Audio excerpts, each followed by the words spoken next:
എല്ലാവരും കരോട്ടം കളരി പഠിച്ചവരും സഹോദരിമാരും മോശമല്ല. പെരുമാതറ ഭാഗത്തൊരു മദ്രസയിൽ 4ാം ക്ലാസ്സിൽ പഠിക്കുന്ന ഒരു കുഞ്ഞ് രാവിലെ താമസിച്ചു വന്നപ്പോൾ ഉസ്താദ് ചോദിച്ചു, എവിടെ ആയിരുന്നടി എന്ന് പറഞ്ഞു. ചൂരലെടുത്തപ്പോ പറഞ്ഞു, എനിക്ക് ക്ലാസ് ഉണ്ടായിരുന്നു ഉസ്താദെ. വെളുപ്പാൻ കാലത്ത് എനിക്ക് എന്താടി ക്ലാസ്? എനിക്ക് കരോട്ട ക്ലാസ് ആയിരുന്നു. കയറിയിരുന്നു, മക്കള് കയറിയിരുന്നു, കരോട്ട ക്ലാസ് അറിഞ്ഞ ഈ പാവപ്പെട്ട ഉസ്താദിന് ഇത് വല്ലതും അറിയോ? അതുകൊണ്ട് മക്കള് കയറിയിരുന്നു. പെൺകുട്ടികൾ പോലും പഴയതുപോലെ മൊബൈലുമായിട്ട് പുറകെ നിന്ന് പൾസറിലൊന്നും കറങ്ങി ചെല്ലണ്ട. കാലം ഇടയ്ക്ക് വന്ന് തന്നാ പിന്നെ ജീവിതത്തിൽ പൾസർ കാണാൻ വരെ ആഫിയത്തുണ്ടാവില്ല. അവരൊക്കെ പഴയതുപോലെ അല്ലാന്ന്. പെൺകുട്ടികളൊക്കെ ആരോഗ്യമാസിക വായിച്ചും ടിവിയിലൊക്കെ രാവിലെ എണീക്കുമ്പോ കൈ വലത്തേക്ക് ഇങ്ങനെ പൊക്കി, ഇടത്തേക്ക് ഇങ്ങനെ പൊക്കി, കമന്ന് നിന്ന് വലന്ന് നിന്ന് ഇതൊക്കെ എക്സർസൈസ് ഒക്കെ ചെയ്ത് ശരീരമൊക്കെ മെച്ചപ്പെടുത്തിക്കൊണ്ടിരിക്കണവരാ. എല്ലാവരും PT ഉഷയുടെ പിന്നെ ഫാൻസായി മാറിയിരിക്കുകയാണ്. അതുകൊണ്ട് എന്റെ സഹോദരങ്ങൾക്ക് പഴയതുപോലെയുള്ള അങ്ങനെയുള്ള ആർത്തിയും ആഗ്രഹമൊന്നും വേണ്ട. സഹോദരങ്ങളും അങ്ങനെയാണല്ലോ പലരും. ഓരോ വാപ്പമാരും പറയുന്നത് വീട്ടിൽ ഒരു ഗുണ്ട ആവശ്യമാണ്. 5 മക്കളുണ്ടെങ്കിൽ മൂത്ത ആള് ആലിം, രണ്ടാമത്തെ ആള് ആഫിദ്, മൂന്നാമത്തെ ആൾ ഒരു ഗുണ്ടയാകണം, അല്ലെങ്കിൽ എനിക്ക് ജീവിക്കാൻ പറ്റൂല. കന്യാകുളങ്ങര ഭാഗത്ത് പ്രസംഗിക്കാൻ പോയത് ഇവിടം വരെ മുടിയൊക്കെ വളർത്തിയിട്ട് ഒരു സഹോദരൻ വന്നു, അതെ എന്റെ ബിസിനസിന്റെ പുരോഗതിക്ക് വേണ്ടി ദുആ ചെയ്തു. ഞാൻ പറഞ്ഞു, എന്താണ് ബിസിനസ്? ഞാനൊരു ചെറിയ ഗുണ്ടയാണ്. അല്ലാഹുമ്മ അൻസിൽ ഫീ ഗുണ്ട വൽ ഗുണ്ട എന്ന് ദുആ ചെയ്യാൻ എനിക്കറിയില്ല. അങ്ങനെ ഞാനൊരു ചെറിയ ഗുണ്ടയാണ് പോലും. ആലോചിച്ച് നോക്കി. അപ്പൊ എല്ലാ സഹോദരങ്ങളിലും എല്ലാ കുടുംബക്കാരിലും ഇന്ന് പ്രതികരണ ശേഷി ധാരാളം വന്നിരിക്കുകയാണ്. അതുകൊണ്ട് എന്റെ പ്രിയപ്പെട്ടവരെ, മൂന്നാമത്തെ റൂഹ് ആരുടെ റൂഹാണ്? മൂന്നാമത്തെ റൂഹ് അർവാഹുൽ മുത്തീന മിനൽ മുഅ്മിനീൻ, സത്യവിശ്വാസികളിൽ നിന്ന് അനുസരണയുള്ളവരുടെ റൂഹാണ്. ആരാണ് അവരുടെ റൂഹ്? അവരുടെ റൂഹിന്റെ അവസ്ഥ എന്താണ്? അവര് മരിച്ചു കഴിഞ്ഞാൽ ഇതാ ഖറജതു അൻ അജ്സാദിഹാ, അവരുടെ ശരീരത്തിൽ നിന്ന് റൂഹ് പുറപ്പെട്ടു പോയാൽ ഫഹിയ ഫീ റിയാദിൽ ജന്ന, അത് സ്വർഗ്ഗത്തിന്റെ പൂന്തോട്ടത്തിലാണ്. അല്ലാഹു അങ്ങനെയുള്ള റൂഹാക്കി നമ്മുടെ റൂഹ് മാറ്റുമാറാകട്ടെ.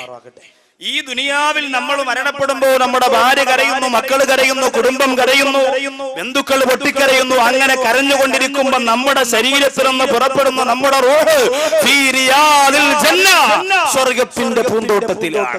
അവിടെ പോണം. അതിന് വെറുതെ പറ്റൂല, അതിന് വെറുതെ പറ്റൂല. എന്റെ പ്രിയപ്പെട്ടവരെ, അൽ കയ്യിസു മൻ ദാന നഫ്സഹു വഅമില ലിമാ ബഅദൽ മൗത്ത്. അല്ലാഹുവിന്റെ റസൂൽ പറഞ്ഞു, ഏറ്റവും വലിയ ബുദ്ധിമാൻ എന്ന് പറഞ്ഞാൽ ആരാണ് ബുദ്ധിമാൻ? ഈ ഭരണിക്കാവിന്റെ പരിസരത്തുള്ള ചക്കുവള്ളിയുടെ പ്രദേശത്തുള്ള എന്റെ പ്രിയപ്പെട്ടവരെ, നിങ്ങളിൽ ഏറ്റവും വലിയ ബുദ്ധിമതി ആരാണ്? സഹോദരിമാരിപ്പോ പറയാം, അത് ആയിഷത്ത് തന്നെ ബുദ്ധിമതി. അവൾക്ക് ഭർത്താവ് അറിയാതെ അക്കൗണ്ടിൽ നിന്ന് 2 ലക്ഷം രൂപ എടുത്തിട്ട് അവള് രഹസ്യമായി കുടുംബശ്രീക്ക് പലിശയ്ക്ക് കൊടുത്ത് ഇപ്പൊ ആയിഷത്തിന് വീടായി. ഇപ്പൊ MIT എന്തൊരു കൈനറ്റി ഹോണ്ടയായോ. ആയിഷത്തിന് 40 വയസ്സായെങ്കിലും ചുരിദാറിട്ട് കൈനറ്റി ഇരുന്ന് പോണ കണ്ടാൽ 1.5 മുതല. ഇതെന്റെ പ്രിയപ്പെട്ട സഹോദരിമാരെ, നിങ്ങൾ പറയുമ്പോ അവളാണ് വലിയ ഭാഗ്യവതി എന്ന് പറയുന്നു. സഹോദരങ്ങളോട് ചോദിക്കുമ്പോഴോ എന്റെ പ്രിയപ്പെട്ട ചെറുപ്പക്കാര് പറയും, ഉസ്താദേ, വിദേശ രാജ്യത്ത് പോയപ്പോ കണ്ണുപൊട്ടനായ ഒരു അറബിയാണ് അവന് കിട്ടിയത്. അറബിയുടെ കയ്യിൽ നിന്ന് ഊറ്റാനുള്ളത് മുഴുവനും ഊറ്റിയെടുത്ത് അവസാനം അറബിയെ കൊണ്ടുവന്ന് എപ്പീങ്കാനയിൽ അഡ്മിഷൻ വാങ്ങിച്ചു കൊടുത്തിട്ട് നാട്ടിൽ വന്നവനാണ്. അവനെ പോലെ ബുദ്ധിമാൻ വേറെയില്ല. അവനാണ് ഏറ്റവും വലിയ ബുദ്ധിമാൻ എന്ന് പറയുന്നവരെ. ലോകത്തെ ഏറ്റവും വലിയ ബുദ്ധിമാനാണ് അഷ്റഫുൽ ഖൽഖ് നബിയുനാ മുഹമ്മദ് മുസ്തഫ സല്ലല്ലാഹു അലൈഹി വസല്ലമ തങ്ങൾ പറയുകയാണ്, വഅമില ലിമാ ബഅദൽ മൗതി, മരണത്തിന് ശേഷമുള്ള ജീവിതത്തിന് വേണ്ടി പ്രവർത്തിക്കുന്നവനാണ് ബുദ്ധിമാൻ. മരണത്തിന് ശേഷമുള്ള ജീവിതം. എന്റെ ഈ സദസ്സിൽ ഇന്നിപ്പോ നമ്മൾ 2 മണിക്കൂർ ഇവിടെ ചെലവഴിക്കുകയാണ്. ഈ ചെലവഴിക്കുന്ന 2 മണിക്കൂർ അൽഹംദുലില്ലാഹ് എന്റെ ബർസഖ് ജീവിതത്തിന് വേണ്ടി ഞാൻ നിയ്യത്ത് ചെയ്തിരിക്കുന്നു എന്ന് ഈ സദസ്സിൽ നിന്ന് നിങ്ങൾ നിയ്യത്ത് ചെയ്താൽ, നാളെ നമ്മെ കൊണ്ടുവന്ന് നമ്മുടെ കുടുംബം കൊണ്ടുവന്ന് അടക്കിച്ചിട്ട് പിരിഞ്ഞു പോകുമ്പോ അൽഹംദുലില്ലാഹ് നമ്മുടെ ഈ 2 മണിക്കൂറിന്റെ വിലയും ഗുണവും ഞാനും നിങ്ങളും മനസ്സിലാക്കും. ഇതുപോലെ വിലപിടിപ്പുള്ള മറ്റൊരു സമയം നമുക്കിനി കിട്ടാനില്ല. അതുകൊണ്ട് ഇവിടെ ചെലവഴിക്കുന്ന ചെലവഴിക്കുന്ന സമയം, സഹോദരിമാരെ എത്ര സമയം സീരിയലിന്റെ മുന്നിൽ, എത്ര സമയം ചെറുപ്പക്കാര ഉത്സവപ്പറമ്പിൽ, തിയേറ്ററിൽ, അതുപോലെ വെറുതെ കലിങ്ങിന്റെ മുകളിലും അതുപോലെ ചാലക്കടകളിലും അതുപോലെ വായനശാലകളിലും കൂട്ടുകാരന്റെ തോളത്ത് ഇട്ടുകൊണ്ട് ചെലവഴിക്കുന്നു. അതിനു പകരം ഈ 2 മണിക്കൂർ ഇവിടെ ചെലവഴിക്കുന്നത് നാളെ ഇതെന്റെ ആഖിറത്തിന് വേണ്ടിയാണ്, ദുനിയാവിന്റെ ഒരു നേട്ടത്തിനുമല്ല എന്ന് നിങ്ങൾ തീരുമാനിച്ചാൽ അവരാണ് ബുദ്ധിമാന്മാർ. എല്ലാ അമലുകളും അങ്ങനെ. ഇത് മാത്രമല്ല, ആഖിറത്തിന് നിയ്യത്ത് ചെയ്തുകൊണ്ട് ഓരോന്നോരോന്ന് മാറ്റിവെച്ചാൽ അവരാണ് ബുദ്ധിമാന്മാർ. വൽ അഹ്മഖു, ആരാണ് വിഡ്ഢികളെന്ന് നബി തങ്ങൾ പറയുന്നു. അത്ബഅ നഫ്സഹു ഹവാഹാ വതമന്നാ അലല്ലാഹിൽ ജന്നാ. ശരീരത്തിന്റെ ഇച്ഛകൾക്ക് പിന്നാലെ പോകുന്നവനാണ് പമ്പര വിഡ്ഢി. ബുദ്ധിയില്ലാത്തവൻ ആരാണ്? ശരീരത്തിന്റെ ഇച്ഛയുടെ പിന്നാലെ പോകുന്നവനാണ്. വതമന്നാ അലല്ലാഹിൽ ജന്നാ. എന്നിട്ടോ രാത്രി കിടക്കാൻ നേരത്ത് അല്ലാഹുവേ എനിക്ക് സ്വർഗം തരണമെന്ന് പറയുന്ന മടയികളാണ് ലോകത്തെ ഏറ്റവും വലിയ പമ്പര വിഡ്ഢിയെന്ന് നബിയുനാ മുഹമ്മദ് മുസ്തഫ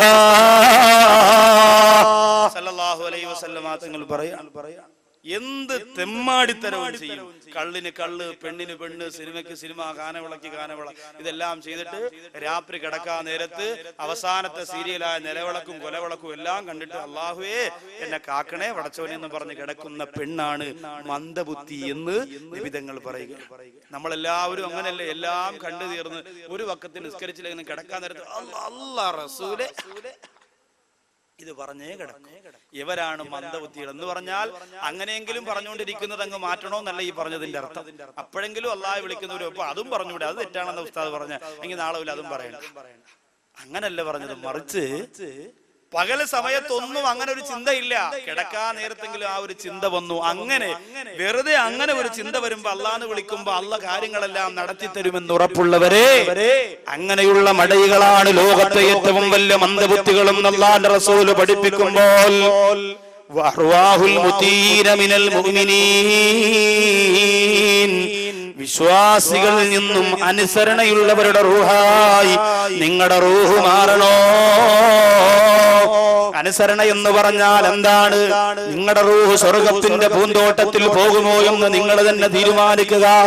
ചക്കുവള്ളിയുടെ ഈ മക്കാ നഗറിൽ വന്ന ചില സഹോദരിമാര് വിചാരിക്കും, ഉസ്താദേ ഞാൻ ബർദയിടുന്നവനാടുന്നവളാണ്, അതുകൊണ്ട് എനിക്കെന്തായാലും ഞാൻ മരിച്ചാൽ എന്റെ റൂഹ് സ്വർഗത്തിന്റെ പൂന്തോട്ടത്തിലാണ്, ഞാൻ ബർദയിടുന്നവളാണ്. ഏത് ബർദയാ? കാസർഗോഡ് പുതിയൊരു ബർദ ഇറങ്ങിയിട്ടുണ്ട്. 65,000 രൂപയാണ് ബർദയുടെ വില. എന്താണ് അതിന്റെ കാരണം? സ്വർണത്തിന്റെ മുത്തുകൾ കൊണ്ട് വെച്ച് പിടിക്കപ്പെട്ട 4 പൂക്കൾ ആ ബർദയുടെ താഴ്ഭാഗത്തുണ്ട്. അതുകൊണ്ട് സഹോദരിമാർ ഇപ്പൊ പറയും, ചുമ്മാതല്ലടി 65 ആയത്. സ്വർണത്തിന്റെ പൂക്കൾ എങ്ങനെ കഴുകാൻ പറ്റൂല, അത് പിന്നെ വിരിക്കാൻ പറ്റൂല. എങ്ങനെ എത്ര അഴുക്കായാലും ഞാൻ കഴുകൂല. 65,000 രൂപ ഒരു ബർദയ്ക്ക്. കാസർഗോഡ് നിന്ന് കന്യാകുമാരി വരെ സാധാരണ രാഷ്ട്രീയ നേതാക്കന്മാരാണ് യാത്ര നടത്തുക. ഇപ്പൊ ബർദ യാത്ര തുടങ്ങിയിരിക്കുകയാണ്. ഉടനെ കൊല്ലത്തും അതുപോലെ തിരുവനന്തപുരത്തും ഒക്കെ എത്തും. ഇപ്പൊ നമ്മുടെ സഹോദരിമാരെ നമ്മളോട് പറയും 2,000 രൂപ ശമ്പളം വാങ്ങണം മൊയിലാരോട്. മൊയിലാര് പാവപ്പെട്ട 15 രൂപ വരെ മുണ്ട് 4 രൂപ വരെ തൊപ്പിയാണ് ഇടുന്നത്. മൊയിലാരോട് പെണ്ണുമുള്ള പറയും 65,000 ബർദ വേണം. എവിടെ പോകും? പള്ളിയിലെ 10 സെന്റ് എഴുതി വിറ്റാ കിട്ടൂല. ആലോചിച്ചു നോക്കെന്റെ പ്രിയപ്പെട്ടവരെ. ഇന്നലെ വാത് പറയാൻ പോയ അടിമാലിയിൽ അതിനടുത്തുനിന്ന് ഒരു ഉസ്താദ് വാത് കേൾക്കാൻ വന്നു. അപ്പൊ എന്റെ വണ്ടി ഓടിച്ചു വന്ന സഹോദരൻ ഉസ്താദിനോട് ചോദിച്ചു, ഉസ്താദിന് എവിടെ ജോലി? എനിക്ക് 200 ഏക്കറില്ല. അപ്പോൾ ഉടനെ ഇയാൾ പറഞ്ഞു, അതിനൊരു 5 സെന്റിന് എഴുതി തരും ഉസ്താദ്. എടാ 200 ഏക്കർ എനിക്കുള്ളതല്ല, അത് സ്ഥലത്തിന്റെ പേരാണ്. അപ്പൊ അതുപോലെ എന്റെ പ്രിയപ്പെട്ടവരെ, വസ്തു വിറ്റാ പോലും ഒരു ബർദ വാങ്ങാൻ പറ്റാത്ത ഒരു സമയമായി. 65,000 രൂപ. അങ്ങനെ ബർദ ധരിക്കുന്നത് കൊണ്ട് ആ പർദയിലൂടെ സ്വർഗം കിട്ടുമെന്ന് കരുതുന്ന പെണ്ണേ, നീ ധരിക്കുന്ന പർദയുടെ കാര്യമൊന്നും പറയണ്ട. ഏറ്റവും കൂടുതലും ചെലവായിക്കൊണ്ടിരിക്കുന്നത് ബോഡി ഫിറ്റ് പർദയാണ്. ബോഡി ഫിറ്റ് പർദ, ശരീരത്തിറിവിക്കിടക്കുന്ന പർദയില്ലേ സഹോദരിമാർക്ക് ഇഷ്ടം.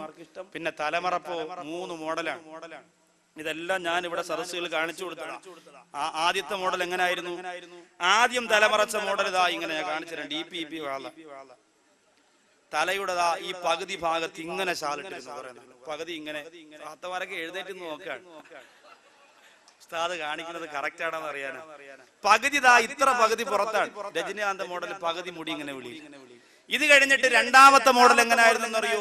+2 പഠിക്കുന്ന പെമ്മക്കളൊക്കെ വീട്ടിൽ നിന്ന് ഇറങ്ങുമ്പോ കണ്ട് ഇവിടെ നിന്ന് ഒരൊറ്റ പിടിച്ച് ഇങ്ങനെ, ഇവിടെ നിന്ന് ഒരൊറ്റം പിടിച്ച് ഇങ്ങനെ, എന്നിട്ട് പോത്തിനെ ഇറക്കാൻ വേണ്ടി ഉദിഹേരെന്ന് ഉസ്താദ് പോത്തിന്റെ കാല് കെട്ടണമായിട്ട് ഇങ്ങനെ ഒരു കെട്ടാ. ഇതാണ് രണ്ടാമത്തത്. മൂന്നാമത്തത് ഇപ്പൊ ലേറ്റസ്റ്റ് പുതിയ മോഡൽ എങ്ങനെയെന്നറിയൂ? സുബ്ഹാനല്ലാഹ്, അതാണ് കാണേണ്ടത്. മോള് റൂമിനകത്തുനിന്ന് ഒരുങ്ങുമ്പോ വാപ്പച്ചി വിചാരിക്കും, ഓ എന്റെ മോള് നല്ല ഈമാനുള്ള മോളാണ്, വാളൊക്കെ കേട്ട് അവള് നല്ലതുപോലെ തലമറയ്ക്കണു. കണ്ണാടിയിൽ നോക്കിയിട്ട് ഇവിടേക്ക് ഇങ്ങനെ വെച്ചു, നല്ലതുപോലെ ഒരു മുടി പോലും പുറത്ത് കാണാതെ ഇങ്ങനെ വെച്ച് ഇവിടെയൊക്കെ കുത്തി ഇങ്ങനെ ശരിയാക്കിയിട്ടിട്ട് ഒരൊറ്റ വലി, നേരെ ഇങ്ങനെ തോലെടുത്തിട്ടുള്ള ഒരൊറ്റ പോക്കാണ്. ഈ ഷാള് തോളിൽ കിടക്കും. സാരി ഉടുത്ത പെണ്ണും ചുരിദാറിട്ട പെണ്ണും എല്ലാം ഇങ്ങനെയെല്ലാം കെട്ടിവെച്ചിട്ട് വലിച്ച് താഴോട്ടിടും. അപ്പൊ ഞുറു കണക്കിന് കഴുത്തിന്റെ ഭാഗത്ത് ഇങ്ങനെ ഒട്ടകത്തിന്റെ പൂഞ്ഞ പോലെ ഇങ്ങനെ. ഇതാണ് ഏറ്റവും വലിയ ലേറ്റസ്റ്റ് മോഡലിന്റെ പ്രിയപ്പെട്ട സഹോദരിമാരെ.